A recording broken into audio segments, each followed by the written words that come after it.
اعلی حضرت مفتی اعظم حجت الاسلام بریلی تجھے سلام۔ السلام علیکم ورحمۃ اللہ تعالی وبرکاتہ۔ مرکز اہل سنت جامعہ رضویہ منظر اسلام کے یوٹیوب چینل ہم سبق درس نظامی میں آپ کا خیر مقدم ہے۔ پیارے بچوں، جنہوں نے ہمارے چینل کو اب تک سبسکرائب نہیں کیا ہے وہ ضرور سبسکرائب کر لیں اور بیل آئیکن یعنی گھنٹی بھی بجا دیں تاکہ ہر ویڈیو کی نوٹیفیکیشن اطلاع آپ تک اپلوڈ کرتے ہی پہنچ جائے، اور اپنے دوستوں سے بھی شیئر کریں، اور بات پسند آئے تو لائک بھی کیا کریں، اور اپنے قلبی تاثرات کو کمنٹ کر کے بھی ضرور بتائیں۔ اب آپ کے سامنے جامعہ رضویہ منظر اسلام کے ایک اہم استاذ حضرت مولانا مفتی محمد ابراہیم صاحب قبلہ آپ کو نور الانوار کا درس دیں گے۔ آپ ان کے درس کو دھیان سے سنیں۔ بسم اللہ الرحمن الرحیم۔ ولما فرغ المصنف عن تقسیم البیان شرع فی بیان السنت الفعلیہ۔ اس سے ماقبل میں تفصیلی بحث مصنف نے بیان کے بارے میں ذکر کی، بیان کی اقسام کو ذکر فرمایا، سمجھا نہیں؟ اس کے ضمن میں کچھ اور باتوں کا بھی ذکر فرمایا۔ اب یہاں سے سنت فعلیہ کا ذکر فرماتے ہیں۔ سنت قولیہ کا ذکر بیٹا اب شروع باب میں ہی ہو چکا، جہاں پر بابو اقسام سنہ شروع ہوا تھا، وہ سنت قولیہ کا ذکر تھا۔ اب یہاں سے اس فصل میں مصنف سنت فعلیہ کا ذکر فرماتے ہیں، ٹھیک ہے؟ امام فخر الاسلام کی اقتدا کرتے ہیں مصنف منار، اس لیے ان کی اقتدا میں مصنف منار نے بھی سنت قولیہ فعلیہ کو یہاں پر ذکر کیا ہے، جبکہ مناسب یہ تھا کہ اس کو سنت قولیہ کے بعد ذکر کرتے، لیکن اسی کے ساتھ درمیان میں ذکر کر دیا، بعض میں کہ نہیں اس کے بعد ذکر کرتے، جیسے کہ امام صاحب توضیح نے اس کو بعد میں ذکر کیا ہے۔ فلما فرغ المصنف عن تقسیم البیان، اور جب مصنف بیان کی تقسیم سے فارغ ہو گئے، شرع فی بیان سنت الفعلیہ، تو سنت فعلیہ کے بیان میں شروع ہوئے، اقتداء بفخر الاسلام، امام فخر الاسلام کی اقتداء کرتے ہوئے، وکان ینبغی ان یذکرها بعد السنت القولیہ، اور مناسب یہ تھا کہ اس کو ذکر کرتے سنت قولیہ کے بعد متصلا، ٹھیک ہے؟ کما فعلہ صاحب التوضیح، فقالات مصنف نے فرمایا، سمجھ بات نہیں؟ یعنی سنت قولیہ کے فوراً بعد ذکر کرنا چاہیے تھا، لیکن یہاں پر اس مقام پر جو ذکر کیا ہے وہ امام فخر الاسلام کی اقتداء میں۔ فصل افعال النبی سوى الظلہ، ظلہ یہ زا کے فتح کے ساتھ ہے، اس کا معنی آتا لغزش، کہ بیٹا لغزش، فرماتے ہیں ذلت کے علاوہ جو افعال نبی ہیں ان کی 4 قسمیں ہیں۔ کیا 4 قسمیں؟ مباح، مستحب، واجب اور فرض، 4 قسمیں ہیں۔ اب بیٹا ذلت کا یہاں پر استثناء کیا اس لیے کہ یہ بیان جو ہے ان چیزوں کے بیان کرنے کے لیے ہے کہ جس میں امت اپنے نبی کی اقتداء کرے، اقتداء کرے، ان چیزوں کا، ان باتوں کا اس میں بیان ہے۔ اور ذلت ایسی شے نہیں کہ جس کی اقتداء کی جائے، کہ اگر سہون لغزش کے طور پر کسی فعل کا صدور نبی سے ہو گیا ہے تو امت اس فعل میں اپنے نبی کی اقتداء نہیں کرے گی، ٹھیک ہے؟ اس بنیاد پر یہاں پر ذلت کا استثناء کیا ہے۔ بیٹا ذلت کیسے کہتے کسے ہیں؟ کیا مراد ہے ذلت سے؟ فرماتے ذلت سے مراد فعل حرام ہے۔ کیا؟ فعل حرام، لیکن انسان اس میں واقع ہوا ہو فعل مباح کے قصد سے، یعنی ان کا کام فعل مباح کرنا تھا، لیکن کچھ ذلت کسی لغزش کی بنیاد پر وہ فعل حرام کا صدور ہو گیا، ابتداءً فعل حرام کو کرنے کا قصد اور ارادہ نہیں تھا، نہیں بات میں آئی نہیں، یعنی ان کا کرنے کا جو اس فعل کا ارادہ تھا مباح فعل کرنے کا ارادہ تھا، لیکن یہ غلطی کی بنیاد پر یا کسی لغزش کی وجہ سے وہ فعل حرام ہو گیا۔ ابتداءً اس فعل کو کرنے کا جو ارادہ تھا وہ تو مباح کا تھا، حرام کرنے کا ارادہ نہیں تھا، لیکن وہ حرام ہو گیا، اور بعد میں جب پتا چلا کہ یہ فعل غلط ہو گیا تو وہ اس پر ثابت بھی نہیں رہے۔ جیسی اس پر تنبیہ ہوئی یا جیسی اس کے بارے میں پتا چلا کہ یہ فعل غلط ہے، فوراً اس سے دور ہو گئے، فوراً اس سے دور ہو گئے۔ جیسے کہ کوئی انسان راستہ چلتا ہے، راستہ ہے نا، کوئی انسان کا ہر انسان راستہ چلتا ہے، راستہ چل رہے تھے، چلتے چلتے اچانک ٹھوکر لگی اور گر گئے، تو کیا بیٹا گرنے والے کا پہلے سے ارادہ تھا یہاں ٹھوکر مار کے گرنا ہے؟ نہیں، بلکہ اس کا ارادہ تو راستہ سفر کرنا تھا، راستے میں چلنا تھا، اچانک ٹھوکر لگی اور گر گیا۔ جب گرا تو احساس ہوا میں گر گیا زمین پر، تو کیا زمین پر پڑا رہتا ہے یا فوراً اٹھ جاتا ہے؟ جیسے احساس ہوا میں گر چکا ہوں فوراً سیدھا کھڑا ہو جاتا ہے، اور اتنی تیزی سے کھڑا ہوتا ہے جتنی تیزی سے گرا بھی نہیں تھا، کہیں کوئی دیکھ نہ لے، فوراً سیدھا کھڑا ہو گیا۔ بات سمجھ کہ نہیں؟ حالانکہ اس کا ارادہ کوئی گرنا نہیں تھا، اور جب گر گیا تو اس پر قائم بھی نہ رہا۔ یہ ہے ذلت۔ جیسے کہ پڑھا ہوگا بیٹا واقعہ یا سنا ہوگا، حضرت موسیٰ علیہ السلام کے زمانے میں دو لوگوں میں جھگڑا ہو رہا تھا، تو حضرت موسیٰ نے جو قبطی تھا اس کو ادب دینے کے طور پر ایک تھپڑ مارا۔ تو آپ کا مقصد صرف اور صرف یہ تھا کہ یہ لڑائی جھگڑے سے باز آ جائے اور اس سے دور ہو جائے، لیکن تھپڑ مارنے کی بنیاد پر وہ مر گیا۔ تو حالانکہ حضرت موسیٰ کا ارادہ اس کو قتل کرنے کا، مارنے کا نہیں تھا، قتل کرنے کا نہیں تھا، بلکہ اس کو محض فعل مباح کے طور پر ادب دینا، تعدیبی کارروائی کرنا مقصود تھی۔ جیسے کہ بیٹا آج کے زمانے میں کوئی انسان، استاد وغیرہ اپنے شاگرد کو بطور تعدیب ایک تھپڑ وغیرہ یا کوئی ڈنڈا وغیرہ مار دے ادب دینے کے لیے، یہ اس معنی کا تاکہ یہ یاد کر لے اور اتفاقاً اس کی موت ہو جائے، تو کیا اس کا ارادہ اس کو قتل کرنے کا؟ نہیں، بالکل بھی نہیں ہوگا۔ ایسے حضرت موسیٰ کا ارادہ بحث تعدیبی کارروائی کرنا تھی، اس کے تھپڑ مارا تو قبطی مر گیا۔ جب بعد میں پتا چلا حضرت موسیٰ کو یہ انتقال کر چکا ہے، مر چکا ہے، تو آپ اس پر شرمندہ بھی ہوئے اور کہا ھذا من عمل الشیطان، یہ تو میرا عمل نہیں تھا، یہ تو میں نے نہیں کیا، میرا مقصد نہیں تھا، یہ تو شیطان کا عمل ہے۔ بات سمجھے کہ نہیں؟ تو یہی ذلت ہے۔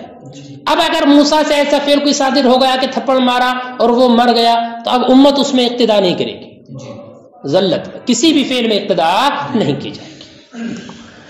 فصل افعال النبی سوى الذلہ، افعال نبی ذلت کے علاوہ 4 قسم پر ہے، مباح، مستحب، واجب اور فرض۔ وَإِنَّمَا اسْتَثْنَى الذَّلَّةَ، ذاکر فتح کے ساتھ ہے بیٹا یہ، اور ذلت کا استثناء کیا، لأن الباب لبیان اقتداء الامہ بھی، اس لیے کہ یہ باب ان چیزوں کا بیان کے لیے، امت کی اقتداء کے بیان کے لیے ہے۔ وَالذَّلَّةُ لَيْسَ مِمَّا يُقْتَدَى بِهِ، اور ذلت ان سے نہیں جن کی اقتداء کی جاتی ہے۔ وَهِيَ اسْمٌ لِفِعْلِ الْحَرَامِ، اور ذلت یہ نام ہے فعل حرام کا، وقع فیہ بسبب القصد لفعل مباح، کہ جس میں انسان واقع ہوا ہے فعل مباح کے ارادے سے، فلم یکن قصدہ للحرام ابتداء، ابتداء اس کا ارادہ حرام کرنے کا نہیں ہوتا، ولا یستقر علیہ بعد الوقوع، اور اس پر واقع ہونے کے بعد وہ ثابت بھی نہیں رہتے۔ ٹھیک ہے، کمثل من احنا فی الطریق، احنا انحنا اسی سے بنا بیٹا استعمال آتا ہے جھکنا۔ ٹھیک ہے، احنا فی الطریق مراد وہ انسان جو راستے میں چل رہا تھا اور جھک گیا، مراد راستے میں ٹھوکر وغیرہ لگی، فخر منہ، تو وہ اس سے گر گیا، ثم قام عاجلا، پھر فوراً کھڑا ہو گیا، پھر فوراً کھڑا ہوا، فما کان من قصدہ الخرور، تو اس کا ارادہ گرنے کا نہیں تھا۔ بس میں نہیں، اگر بیٹا پہلے سے پتا ہوتا یہاں گرے گا تو اس راستے سے نہ گزرتا۔ وما استقر علیہ، اور اس پر ثابت بھی نہ رہا، کما کان من قصد موسیٰ بالضرب بتعذیب القبطی، جیسے کہ حضرت موسیٰ علیہ السلام کو حضرت موسیٰ علیہ السلام کا ارادہ مارنے سے قبطی کو تعذیب کرنا تھا، فقضى علیہ، تو وہ مر گیا، بالقتل، قتل کی، فقضى علیہ بالقتل، تو اس پر فیصلہ ہو گیا قتل کا، یعنی وہ مر گیا۔ فلم یکن القتل مقصودہ، تو قتل کرنا حضرت موسیٰ کا مقصد نہیں تھا، ولم یبقى علیہ، اور نہ حضرت موسیٰ اس پر باقی رہے اور ثابت رہے، بل ندیم، بلکہ آپ شرمندہ ہوئے، وقال ھذا من عمل الشیطان۔ بیٹا بات میں آ گئی، یہ ذلت کی تفسیر ہے۔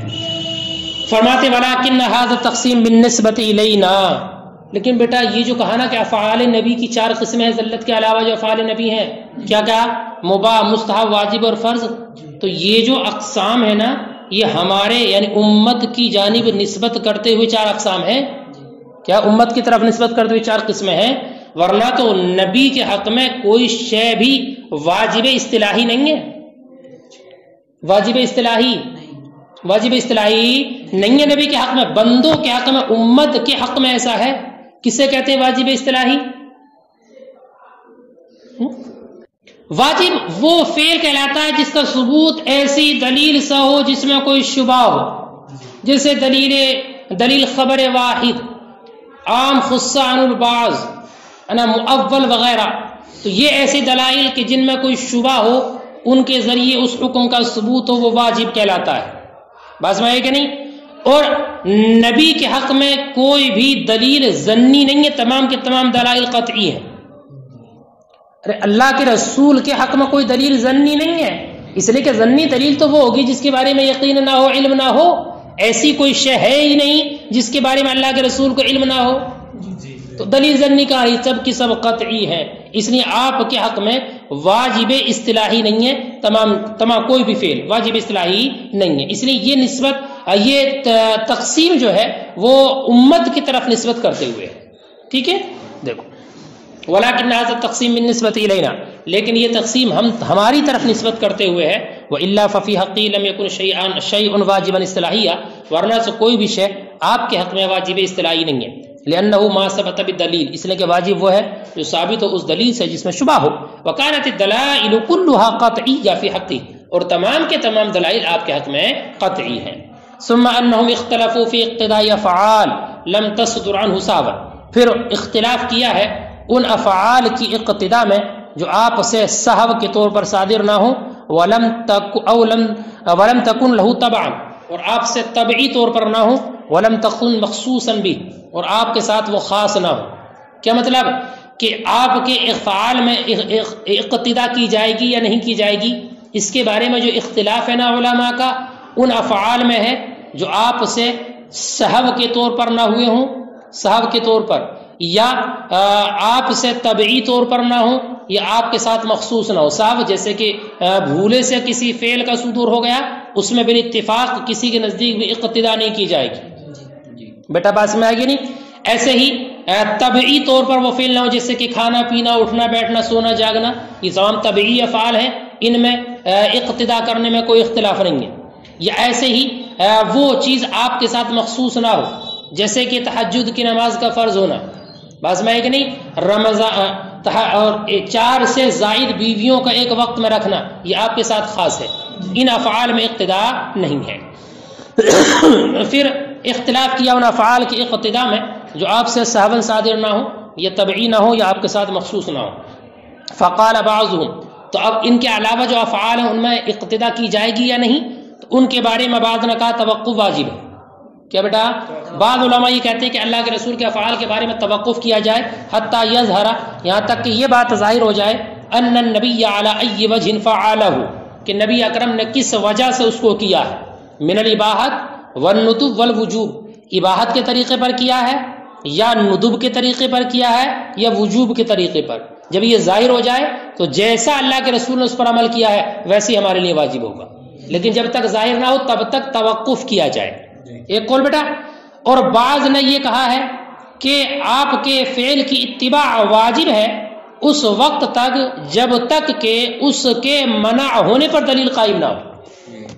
جب تک اس کے منع ہونے پر دلیل منع قائم نہ ہو تب تک اتباع واجب ہے. ہاں اگر دلیل منع قائم ہو جائے تو اب اس کی اتباع نہیں کی جائے گی. جیسے کہ یہی کہ آپ کے ساتھ وہ فعل خاص ہے، کوئی ایسی دلیل قائم ہو جائے تو اب دلیل منع ہے کہ خصوصیت پر دلالت کرتی ہے، اب اس فعل میں اتباع نہیں کی جائے گی. بات سمجھ گئے نہیں؟ وقال بعضهم، اور بعض نے کہا یجب اتباعه ما لم يقم دلیل المنع، یہ اتباع کرنا واجب ہے جب تک دلیل منع قائم نہ ہو. وقال الکرخی یعتقد فیہ الاباحۃ لتیقنها. تیسرا مذہب سنو بیٹا اس کے بارے میں، امام کرخی رضی اللہ تعالیٰ ابو الحسن کرخی، ان کا ذکر بیٹا جا بجا آتا فقہ کی کتاب وغیرہ میں بھی.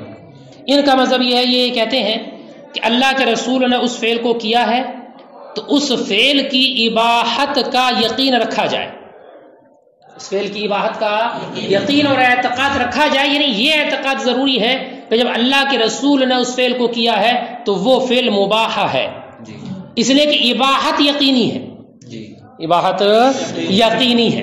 البتہ ہاں اگر اس کے وجوب پر کوئی دلیل قائم ہو جائے یا ندب پر کوئی دلیل قائم ہو جائے تو اسی کے اعتبار سے عمل کیا جائے گا، لیکن اللہ کے رسول نے کیا ہے تو یہ اعتقاد ضروری ہے کہ یہ فعل مباح ہے، اس لیے کہ آپ نے غیر مباح فعل کو نہیں کیا۔ وقال الکرخی، اور امام کرخی نے کہا یعتقد فیہ الاباحہ، اس میں اعتقاد رکھا جائے اباحت کا، لتیقنھا، اس کے یقینی ہونے کی وجہ سے، الا اذا دل الدلیل علی الوجوب والندب، مگر جب کہ دلیل دلالت کرے اس میں وجوب پر یا ندب پر۔ سمجھ گئے تینوں مذہب؟ والمصنف ترک ھذا کلہ، مصنف نے ان تمام کو ترک کر دیا ہے، مصنف نے ان تمام مذاہب کو ترک کیا۔ وبین ما هو المختار عنده، اور اس کو بیان کیا جو ان کے نزدیک مختار ہے۔ فقال، تو فرمایا سنو بیٹا، عمل کیا جائے گا یا نہیں اس کی تفصیل مصنف اپنے مذہب کے اعتبار سے فرماتے ہیں ہمارے نزدیک صحیح مذہب یہ ہے کہ بعض افعال وہ کہ جن کے بارے میں ہم یہ جانتے ہیں کہ اللہ کے رسول نے ان کو کس طریقے پر کیا ہے، اللہ کے رسول نے عمل کیا، اور ہم یہ بھی جانتے ہیں کہ اللہ کے رسول نے وجوب کے طریقے پر عمل کیا یا ندب کے طریقے پر عمل کیا یا اباحت کے طریقے پر عمل کیا، یہ معلوم ہے، ہمیں یہ معلوم ہے۔ تو بیٹا جیسا علم ہے، جیسا معلوم ہے، جس جہت پر اللہ کے رسول نے کیا ہے اسی جہت پر ہم بھی ان پر عمل کریں گے، جس جہت پر عمل کیا ہے اسی علم کے موافق ہم بھی اس پر عمل کریں گے۔ ہاں اگر دلیل خصوص آ جائے تو اب عمل نہیں کیا جائے گا۔ بیٹا بات میں آ گئی؟ لہذا جو اللہ کے رسول پر واجب تھا وہ ہم پر واجب ہوگا، جو آپ پر مندوب مباح مستحب تھا وہ ہمارے لیے مندوب ہوگا، اور جو چیز آپ کے لیے مباح تھی وہ ہمارے لیے مباح، لیکن یہ ان کے بارے میں جن کے بارے میں علم ہو۔